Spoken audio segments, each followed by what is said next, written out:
Alright, so this video is on shitty attorneys, public pretenders.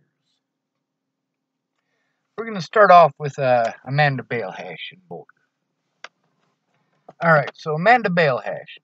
Now, mind you, this is going to set the pace for the whole video because they all did the same thing. This is called the hobo treatment. See, this is part of the reason that cops can do whatever the fuck they want. Because the goddamn public pretenders are not on your fucking side. They don't give a holy god fucking damn about you. They don't get paid to give a fuck about you. They get paid regardless. That's why there are so many cases in Colorado. Anywhere between 95 and 98% rate of conviction based on what? Does it ever go to trial? No. They do everything they can to prevent evidence from being shown. Now, if you have a real attorney, they'll do their fucking job. But if you got a public pretender, they're not going to do a goddamn thing. They're going to go up there and they're going to make a token pretendy attempt. And I say a token pretendy attempt because they're really not going to make an attempt. See, Amanda, she talked big. She was a fucking bitch, though. Now, I took in that bag of evidence to my court dates. Now, my very first court date, where she was my public pretender, she did a piss poor fucking job. And I got to meet her after my court date when they took that picture of Miss Peaches, put her on the front page of the fucking newspaper. That's pretty fucked up, especially when there's predators out. However, people wanted to treat me like I was schizophrenic. Meanwhile, I've posted up screenshots of them threats against me. Nobody gives a fuck.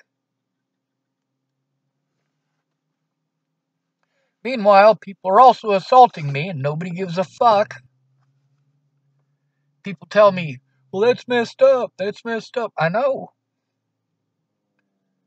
I know it's messed up. When I say nobody gives a fuck, I don't mean literally nobody. I mean nobody who's supposed to give a fuck gives a fuck. My dad don't give a fuck. My mom don't give a fuck. My public pretender don't give a fuck. The cops don't give a fuck. And the judges don't give a fuck.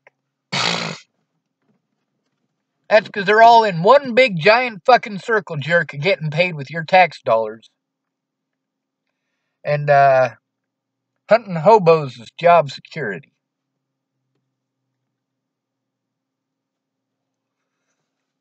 I believe that a public pretender should not get paid if they don't win. That gives them some incentive to do their goddamn job. When you're talking about a public pretender who's got 40 cases a fucking day, yeah, they don't have time to do their job. So then they're supposed to have an investigator who's supposed to help them. Now, Amanda Balehash, I was supposed to go meet her, and she wasn't there. And then I was supposed to go meet her investigator, who wasn't there. And meanwhile, I'm stuck in an area where I'm having to deal with assholes. And Dan Fabert and Layla Johnson and this lady named Lisa, who's a social worker in New York, they're all working together to get me a room at the Super 8 Motel. And this is after a situation with Amanda Balehash, where she's told me that I can't have my computer yet. She called the Broomfield detectives, and they said that I can't have it back because they need it in Joseph Lopez's trial. They're going to use it for his defense. I'm like, seriously? There ain't nothing on there that's going to fucking help him. And then I got to think about it, and I'm like, you know, actually, there's a lot of stuff on there that'll help him. See, Joseph Lopez was a dumbass for taking a plea deal. there isn't a jury in the United States of America that's going to be stupid enough after looking at all the shit that the police put me through to think that these police are actually doing their fucking jobs, first of all. And second of all, they're going to understand the shit that Natalie and I both went through and the reason that we want to die. But also, you know, there is that paranoid side of me going, I wonder if Alicia Bollinger went in and made that protection order. I wonder if Alicia went in and pretended to be her sister. They look awful similar, and Natalie didn't have an ID when she went in to get that or to get that protection order. But the phone number that she used, yeah, that was her phone number when she called me. But when she called me when I was sleeping, it was from a private number. Whose private number was it that she called me from? There's a lot of questions as far as that goes. And what does Amanda Balehash have to do with any of that? Well, she didn't care about that bag of evidence. She didn't care that the police had assaulted me, and that needed to be addressed. But apparently, that's not a public pretender's job. You have to get a civil attorney for that. Now, there's all this shit going on with this black guy where they're actually doing an investigation because people actually give a shit. Not on fucking Facebook. Not on Facebook. In real life. You get to see a whole bunch of black faces went to the courthouse and said, hey, that's fucked up. You did this to a black man. They do that all the time to people in Boulder, Colorado. That is standard procedure for homeless people. No matter where you're at, they're going to come harass you. They don't give a fuck about your rights. They're going to come harass you. It's got nothing to do with the fact that he's black. It has to do with the fact that people came forward to actually show up in fucking person. But when it's homeless, yeah, those people aren't going to fucking show up. And those cops can probably get off on what they did because of the way that homeless people are treated. Oh, well, they confused him for a homeless person? Then it must be all right. Well, we're still going to complain because that guy was screaming out the door that he's not homeless. Yeah, well, I've heard people scream out the door before that a person wasn't homeless when they were, just because they wanted the cops to leave them alone. But they weren't holding a camera at the time. And then police were a lot more fucking brutal. The police are a lot nicer on camera. I wonder why. Now, sometimes the police are stupid and they forget to turn off their body camera when they violate your rights. Like in the case of that young man that they killed. But he was a CU student. So he's somehow a better human being than the homeless because he gets opportunities that we don't.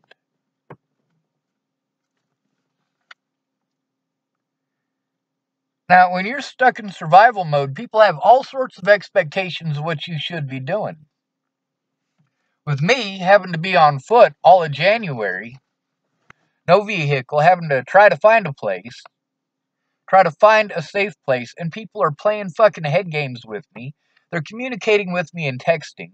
They text 5 to 6 different texts by the time I'm able to answer the first one. And I'm like, I'm overwhelmed. Please stop typing and call me. But who was it that called me? It was the alcoholics. So ultimately, when I ended up in Pueblo, and it's a streaming environment, it was pretty fucked up. And I was glad that somebody was willing to take me in. But first of all, I didn't know shit about the situation I was walking into, and it was fucking hell. And the accommodations that these people led on to have me believe that they didn't exist. And they were fucking creepy as shit. Streaming all the fucking time. and watching shows about killing. Same thing at Shannon Alvarado's, by the way. Now, Amanda Balehash, through all of this stuff that I was going through, they didn't drop the charges until after I was in Montana. In Montana, I had tried to get this woman, first of all, to help to get a court order to keep my Facebook open. I was afraid of my Facebook being destroyed. There's a lot of evidence on there of police wrongdoing, a lot of stories of police wrongdoing, and a lot of witnesses of police wrongdoing that can be subpoenaed. Problem is, I need a real damn lawyer because public pretenders don't do their fucking job. Now, Darren said that I should feel bad, basically. That's not what he said, but, you know, basically what he was telling me is that they've got an overwhelming caseload. I already knew this. I've been reporting on this for years. That doesn't make it right. When they go out of their way to send somebody into a panic attack and refuse to do their jobs because they have an overwhelming caseload, yeah, I already knew that I was going to encounter that fucking problem. So instead of doing their jobs, they spend most of their time trying to make sure that they don't have to do their jobs because there's no fucking possible way that they can do their jobs for everybody on their fucking caseload. So, for me, being stuck in one overwhelming environment to another, and in many situations, I'm buying stuff for me to take care of myself, and it basically goes to household. Alright, well, I'll fucking deal with it. Everybody pushing drugs. There's a lady named Anna who I'm in contact with. And she's trying to test out medications. They keep making her sick. I'm like, yeah. You're overwhelmed by the environment, young woman. It's not the drugs that you need. You need a loving environment and less fucking stress. But we live in modern America today. Mandy Hughes has been with me since pretty early. And I look at the shit that she's going through in her life. Yeah, she has a lot of fucking shit. Like, why can't she catch a fucking break? She's a good person. Why can't she catch a fucking break? But then there's also the fact that I can't really catch a break either. And she at least has family there. For me, I have to deal with people's assumptions. Now, after Amanda Balehash, and mind you, this is costing me money every time that I go to see her and she's not there. Or I do go to see her and she is there, but she's not going to do her fucking job. I've got the evidence right here, but she doesn't have time to look at it. I have to reschedule to come back a different day for her not to be there. And for her investigator not to be there. And, yeah, it's a big fucking pain in the ass. There's a lot of stuff that needs to be subpoenaed, and she's not willing to do any of that. She got me those videos of the Boulder police assault. That's at least a start, but that's not even close to a start of what happened there. The police dash cams, those are pretty fucking important. The police body cams, those are pretty important. The cameras from the jail, those are pretty important. But it's not her job to get those. So, then there's the Larimer County thing. I was trying to make a report and trying to make a report and trying to get a safe environment, and a hotel room isn't it. So I was trying to get a hold of people who had rooms for rent. They were posting on Facebook. These are people that I know, posting on Facebook that they can't make rent unless they can get somebody to move in. So I offered. Well, because of what I was accused of, they're kind of afraid to let me rent a room. Number one, they're afraid because they didn't know the whole situation, and these mostly are people that I'm just met a few times, like Mobley's ex-girlfriend. She was wanting to rent a room for $400 so that she could make her rent. Well, shit, I could probably afford that, but not with all of my money getting taken by the courts. And Zoe Tanner is the public pretender that I have in Larimer County. And she's doing exactly the same stuff that Amanda Balehash is, except a worse job. She's a lot nicer than Amanda Balehash, though. And, I suppose it was the third or fourth time that she didn't show up to a meeting that cost me $100 to go to that I was pretty fucking pissed off. Also, we've gone to several court dates where she's just extended it, because she can't have time to go through and review the evidence. Meanwhile, I'm taking this backpack with me to every court date. She doesn't have time to look at it at the court date, so she reschedules. I go to where she rescheduled, and she doesn't fucking show up. Or she has her investigator who's supposed to meet me, who doesn't show up, and each one of these things is costing me $100, and I gotta go to all this shit, and it all costs me money, and they're not doing anything. They're just extending the time out. Now, some of that evidence that I had 30 days to requisition that evidence, and she never requisitioned it. She said, well, the judge gets to decide what goes into court and what doesn't. And I'm like, really? Well, if the judge doesn't get a requisition on their fucking desk for this evidence, that evidence isn't going to be allowed in court. So do your fucking job. So, then finally, Graham goes with me to go to court. Now, this is part of the reason they kept on extending out the court, is because the Larimer case was the one case where people were able to show up. One person. Graham.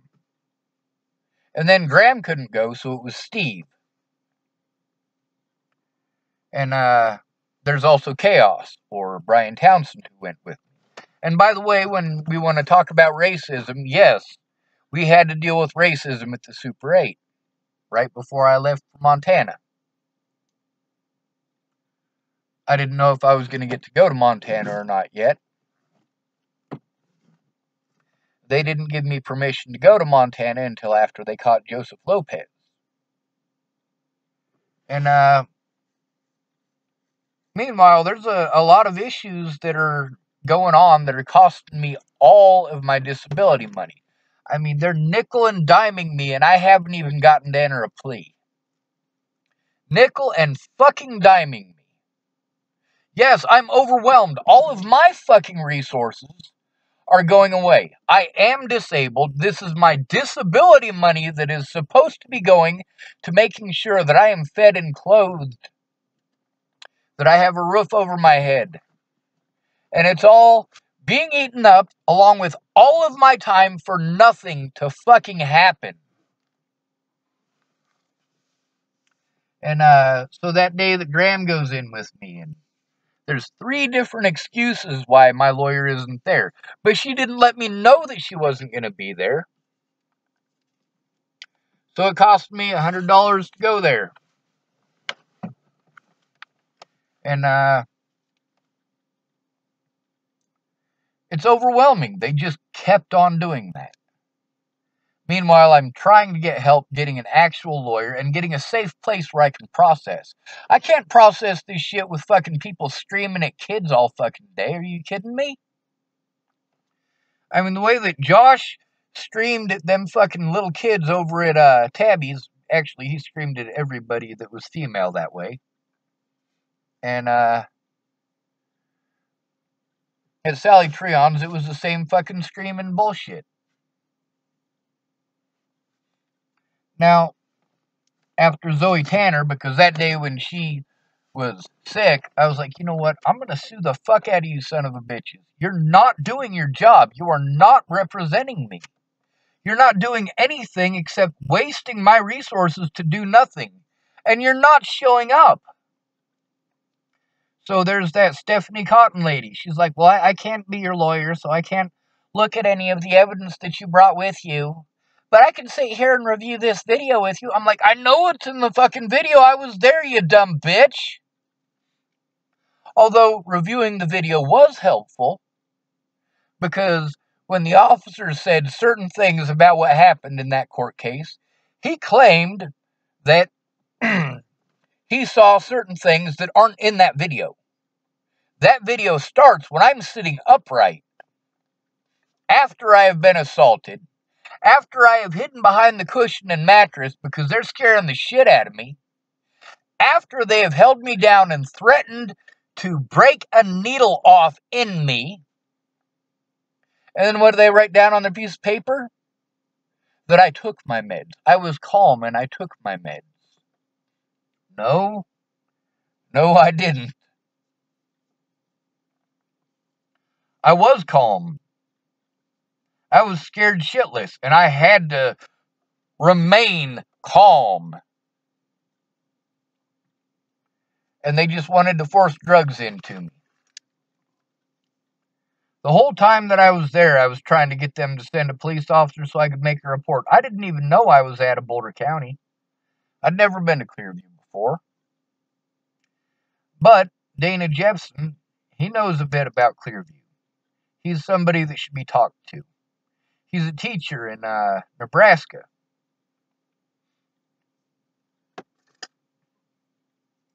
He let me know some things about that place that I'm not going to release in this video because of who it is that the things happened to. I'm not allowed to say her name. However,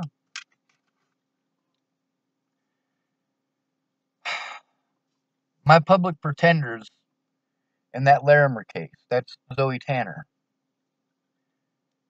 And that Stephanie Cotton, who wasn't actually my attorney. She couldn't do her job because she wasn't my attorney. And she couldn't allow Graham back there because it's a conflict of some fucking bullshit. I don't know. But basically that makes it so that I don't have a witness when they lie to me. Same thing as with the cops. That's why they always have to have a recording device. Always. So the things that happen to me and to hundreds of other homeless people every week don't happen. Aren't allowed to happen. So, I'm in Nebraska. I'm at Andrew and Amy Witcher's. And Andrew is fucking drugged out of his goddamn gourd. And Amy is telling herself, no, he's not on drugs. He's trying to get clean. He's just overstressed with this, that, and the other. And I'm like, no, he's on fucking drugs. And sure enough, he was. So, I'm pretty overly stressed. And, I'm having issues with the police in Chapel because of the situation that happened at my grandma's funeral. And I had to chase the police in Chapel, Nebraska for half of an hour. I chased that officer. Because I needed still to make a report, and my phone was gone, and I needed help finding it. Now, they're able to track the phone according to the towers. But these officers said that they're not able to. Well, why not? If the Adams County detectives can do it, why can't the Chapel police do the same thing? So they said that I needed to have Molly Smith do it. They wouldn't allow me to do that. I called the place. They sent me this big, long fucking message basically telling me that I have to have an address for 30 days and be able to prove that I have had an address for 30 days in order to subpoena through the courts any of my phone records. Meanwhile, I haven't had a place for 30 days. So I ended up tearing around Chapel, Nebraska, and I caught me some charges, and I'm fine with that. I waited until pretty late at night to start fucking tearing around town. And Officer Cody Selhorse tried kicking me out of town. And Jace Jepson, that's Dana's son, one of them, he got to be witness to nearly all of it. He got to see the shit about Natalie's dad. I showed him and his friend Zach and his little sister. Yeah, they didn't have a very nice reaction to it either. And that's just a tiny part of everything that happened. So then I get this fucking Region 1 lady who doesn't fucking know her job. She's too busy assuming, like everyone. She has assumptions, and she's gung-ho. It's nice, you know. She wants to get on it, but she needs to stop. Slow the fuck down and listen. Stop making assumptions and stop talking over me. She is not able to do that. You know who was? Tamara. If I was overwhelmed and I started talking too fast, Tamara was still listening. And because she was still listening, I talked slower. I'd calm down a bit. And she'd actually repeat back to me what it is that I said from time to time. So that I knew she was getting it. She's also got a son who's autistic. So it was somebody who's familiar with autism. And it got to the point where I was pretty fucking pissed off. And I needed to report on those officers. And this woman comes in, and I explained to her that I had tried committing suicide just a week earlier. So she had me put on fucking suicide watch. I'm like, holy fuck! That was a fucking week ago because I needed help. And I wasn't getting it. I was getting brushed aside in the fucking blow along because they knew that I was after the officer who was no longer there because he was on fucking heroin. By the way, Graham was there at my grandma's funeral too. So that's the second thing that he was there for. But that's not all he was there for. He was also there for Josh being extremely fucking mentally and emotionally abusive to everyone in the house because he's an alcoholic. So Graham can testify to that on Tabby's behalf and on the kids' behalf. Thank goodness. And then there's them sending me to Scotts Bluff. And in Scotts Bluff, they weren't interested in anything. They weren't. My backpack was supposed to be with the lady from Region 1. Her name is Jen Beebe.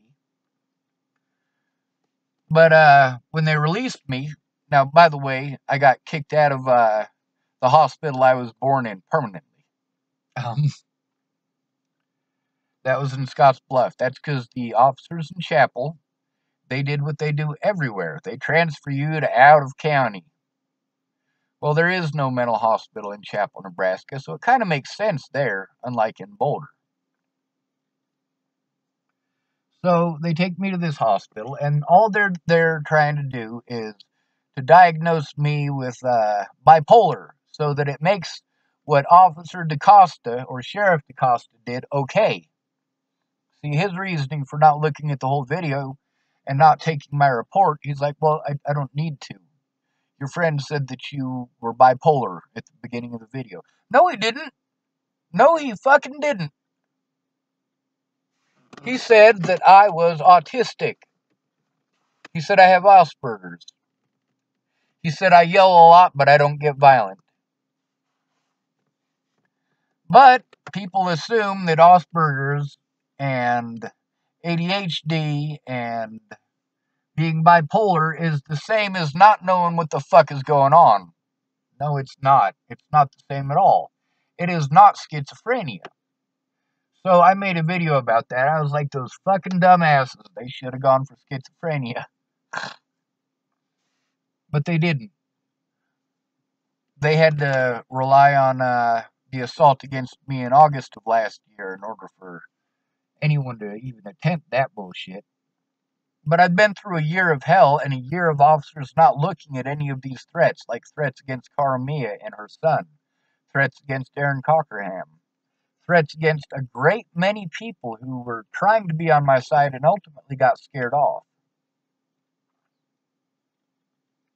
So I got an attorney there who I have not gotten to speak with yet in Scotts Bluff. That's because when I got kicked out, I basically held their machinery hostage. See, before, I wasn't costing them money by breaking their shit like that. Not like that, anyway. I let them know if they were gonna try to force drugs into me, I was gonna fight to the death. They were gonna have to kill me to put those fucking drugs in me. And I held their electronics hostage so that they wouldn't force me to take those drugs. So an officer comes in, a real pretty feller, and he did the same thing they later on did about the Longmont Hospital assault. It was just me by myself talking to this officer, and all of the people in that hospital are sitting around me watching this. So those cameras need to be requisitioned. Meanwhile, I went to that court date by myself. But also, I was guilty of sin. I broke the fuck out of that stuff, but I had good reason. These people wanted to fucking drug me. And I already told them what happens when you drug me. Don't drug me, it fucks my head up. It is a dangerous thing to do. Now, there was a gentleman there at that hospital that he was told to stay away from me. This bald dude, he's an asshole. He actually was aggressive. He was putting his hands on me in an aggressive fashion because he wanted to be a jackass. He doesn't belong on that floor. You can see on his face, when he's trying to grab my hand. Fuck that dude. But that's the thing, I can't even fight back. If I fight back, then I get charged with assault. And I have to deal with 6 people at once. Now, mind you, I'm willing to, if it absolutely becomes necessary to prevent drugs from going into my body. When I talk about our bodies are not our own, that is the specific type of situation I'm talking about. Between listening to me and punishing me, you would rather punish me. And so this whole time, I'm still having to go to court dates in Colorado, which are costing me about $100 each. And I'm having to go to court dates in Nebraska, costing me about $100 each. And they finally dropped the charges against me in Chapel, Nebraska. I found that out when I was in Arapahoe County Jail. Or no, Larimer County Jail. Amanda Balehash is no longer my attorney. I've got this lady named, or no, not Amanda Balehash. Zoe Tanner is not my attorney. Stephanie Cotton, I think is her name, never was my attorney. Catherine Hay, I'd had an argument with her while I was over at Andrew and Amy's house, and I got it on video on my Facebook. Well, the second half of the conversation, when I decided I was sick and tired of her fucking bullshit, I mean, I spent probably half an hour, maybe only 20 minutes, arguing with this woman over some basic fucking questions. Woman, are you telling me that I don't get an attorney until the day after court? That's what you're telling me. That's pretty fucked up. I need a lawyer in that courtroom. So she does the same thing. Not showing up. And then the lady that I got after that, Jill Gookin, she was a fucking cunt right from the get-go. And she refused to look at anything in this bag. And I'm telling her, I've been assaulted on multiple occasions, every time for the same thing, trying to get a police officer to take a report. Now, that getting kicked out of the Scottsbluff Hospital after 20 hours, the same thing happened at the Longmont Hospital. They didn't have me in there because they thought I was suicidal. They had me in there because they wanted to try to get me diagnosed with something, knowing that I would react the way that I did when they didn't come in and file a fucking report for me. They did not keep their word. They lied to me outright. They lied on court documents outright. However, they did a great job of framing me up and preventing me from speaking to any of my lawyers because Jill Gookin, you can't call her. You can't call her from the jails. You have to have her number and money on your books. And I didn't get that until it was already too late. However, There was a woman who tried to put that money on my books. That's Mandy Hughes. And she is a good woman. There are two people whose asses that I have ripped that really did not deserve it. That would be Mandy Hughes and Alyssa Rainwater. Is there anybody else that I ripped out that really didn't deserve it? No. They all pretty well deserved it. So,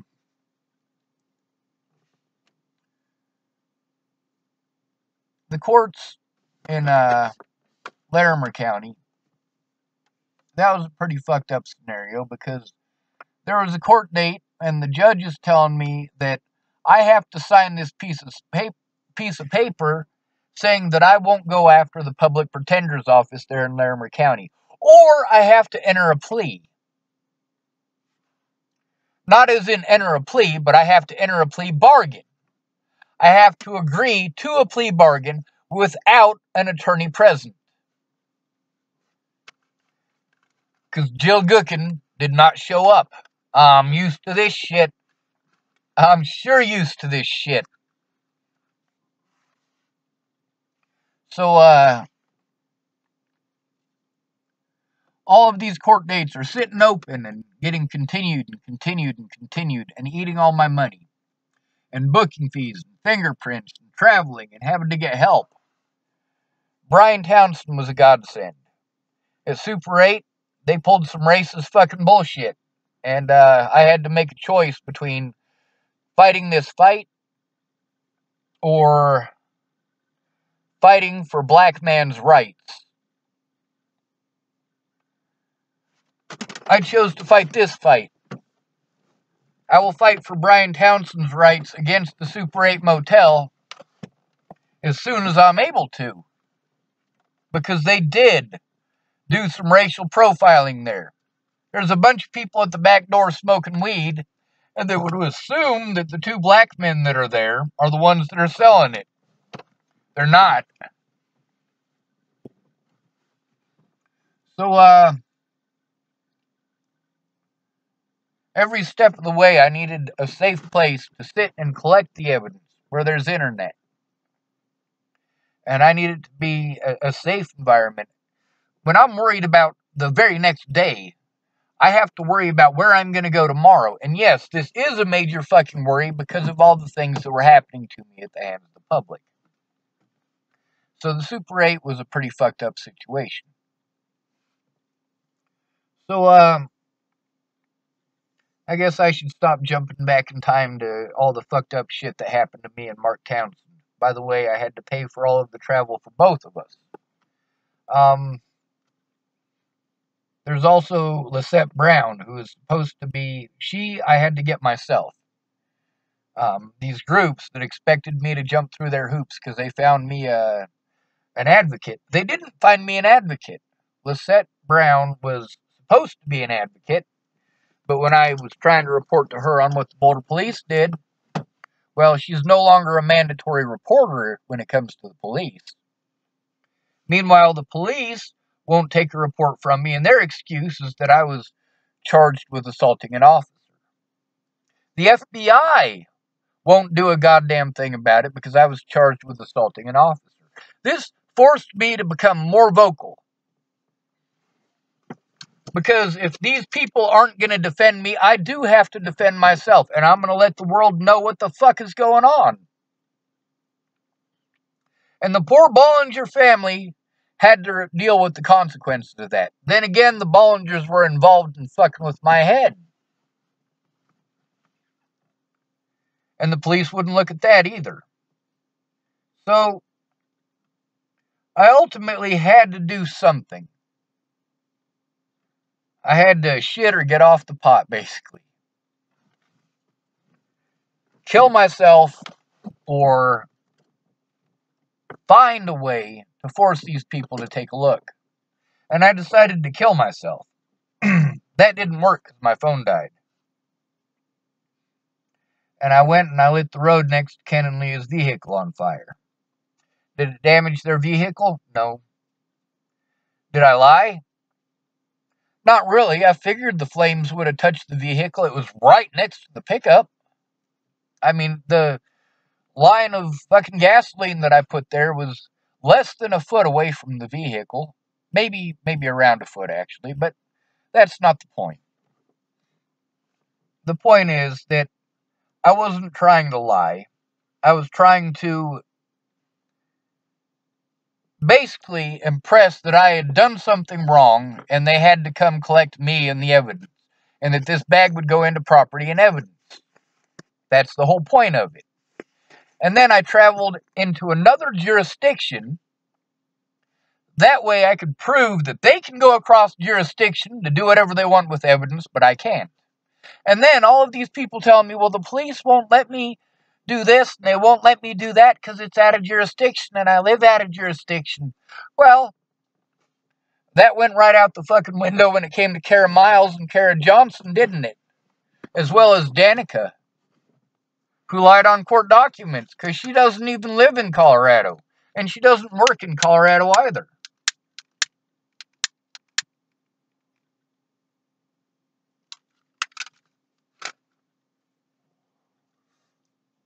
The truth, the whole truth, and nothing but the truth. If Danica had kept her word, we could have kept all of that stuff between Natalie and I in a courtroom. If Shelley had kept her word, we could have kept all of that stuff between Natalie and I in a courtroom. If the police had not assaulted me on January 6th, we could have kept all of that stuff in a courtroom. But no.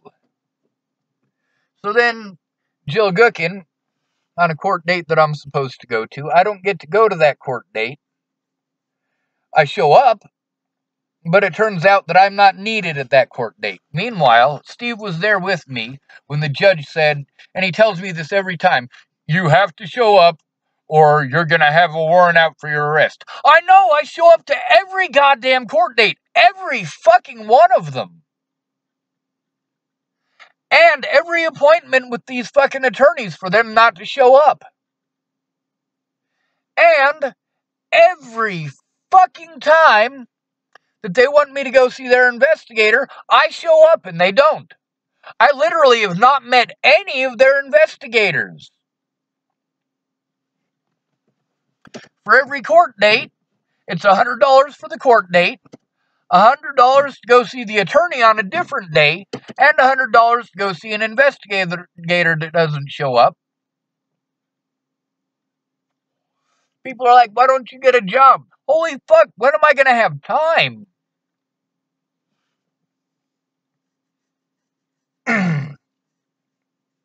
Meanwhile, it's too expensive for me to live. So other people are giving me just enough for me to survive on. And I'm supposed to be grateful for this. And I am. To this day, I'm grateful. I'm still grateful for the money that Dan Favorite sent me because it was much needed. It just didn't go anywhere. It didn't do any good because I couldn't get the attorneys to do their fucking jobs.